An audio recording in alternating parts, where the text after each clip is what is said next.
Assalamualaikum warahmatullahi wabarakatuh. Nama saya Filza Syadia Samsu dari Prodi D3 Kebidanan Poltekkes Aisyah Banten. Di sini saya akan menjelaskan kesehatan masyarakat menurut Hygieia.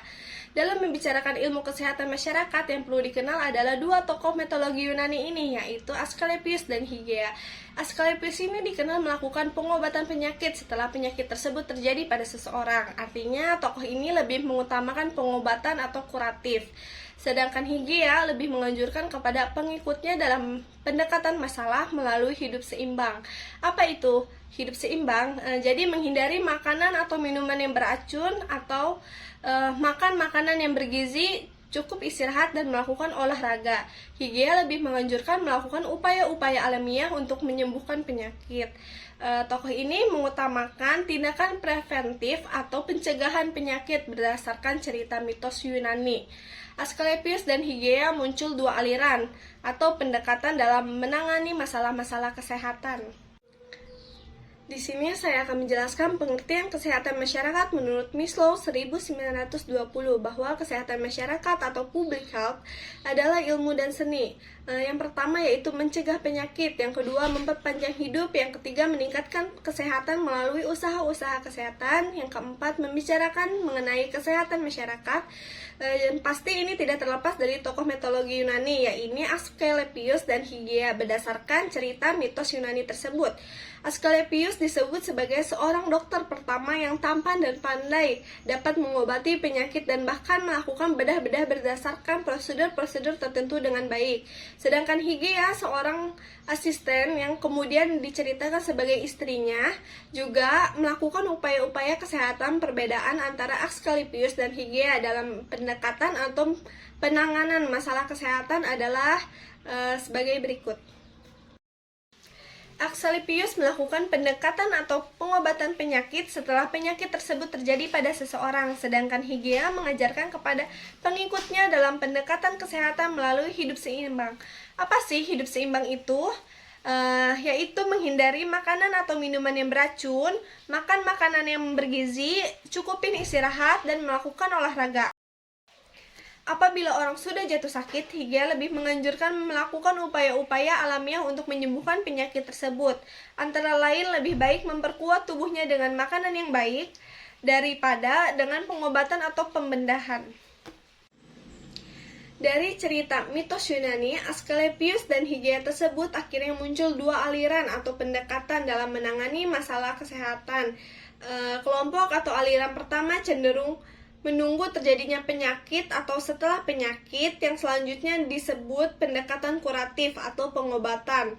Kelompok ini pada umumnya terdiri dari dokter gigi, psikiater, dan praktisi-praktisi yang lain yang melakukan pengobatan penyakit baik fisik, psikis, maupun mental sosial.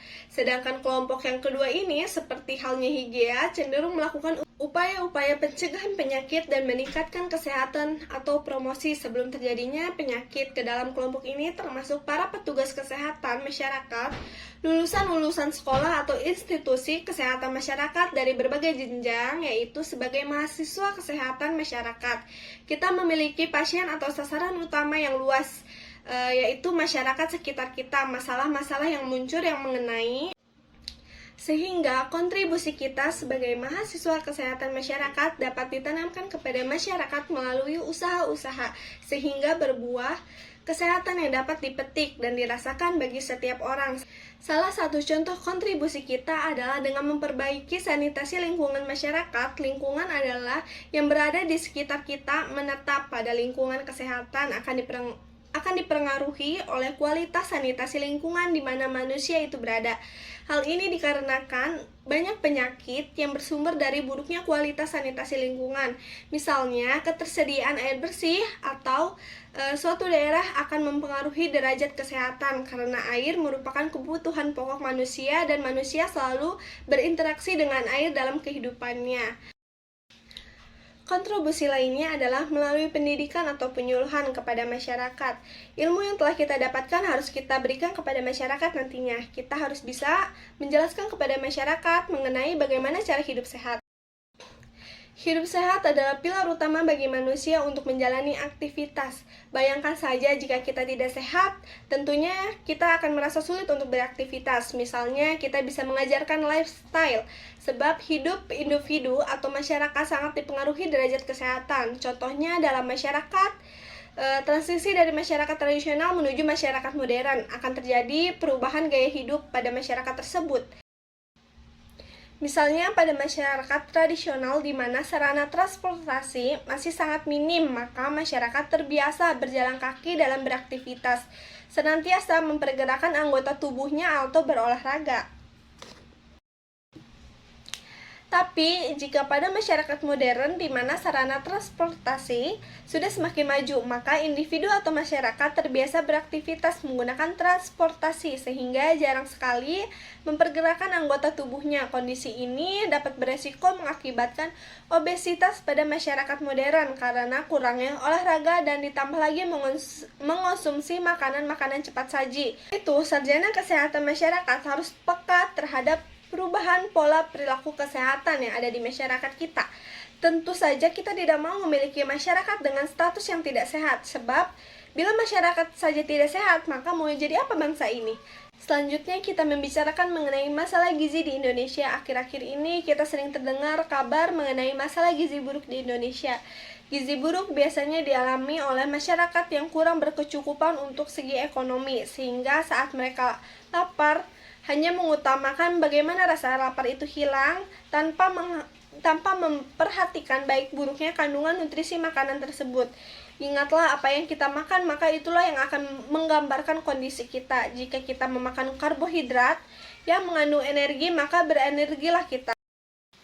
Seperti mitos dari Yunani yang kita bahas barusan, kita sebagai mahasiswa kesehatan masyarakat harus menyatukan kekuatan yang bersatu padu untuk melakukan upaya-upaya pencegahan penyakit dengan meningkatkan promosi kesehatan sebelum terjadinya penyakit. Jadi, pilihan terbesar dalam hidup kita untuk menjadi mahasiswa kesehatan masyarakat adalah sebuah tanggung jawab dengan penuh kedisiplinan untuk memajukan kesehatan pasien kita, yaitu masyarakat. Terima kasih. Wassalamualaikum warahmatullahi wabarakatuh.